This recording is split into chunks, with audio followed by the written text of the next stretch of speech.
Next natin is square of a trinomial. So itong square of a trinomial, yung result niya is polynomial with 6 terms. So meron tayong 6 na terms dito. Okay? So yung first 3 terms niya, i-square mo lang yung mga terms ng trinomial. Okay? A squared, B squared, C squared. Then, plus 2 times first term times the second term. A times B. Plus 2 times first term times the third term. C.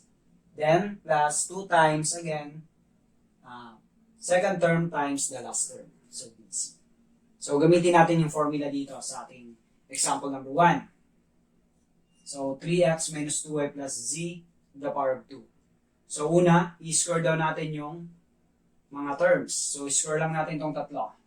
So, 3x squared plus, isali mo yung negative, no? Negative 2y squared plus z squared. Okay? I-square lang natin yung first three, yung mga terms. Then, 2 times, yun. First term, that is 3x, times the second term, negative 2y. Plus, 2 times again, first term, times the third term, z. Plus, 2 times second term, times the third term, that is z. Okay? Simplify lang natin. 3 squared, that is 9. X squared. Plus, negative 2 squared, that is positive 4. Y to the power of 2, that is y squared. Plus, z squared. Plus, dito magiging minus siya. 2 times 3, 6, times negative 2, negative 12.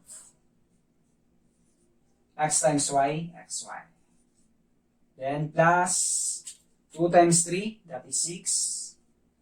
X times z, that is xz. Plus 2 times negative 4, 2 times negative 2.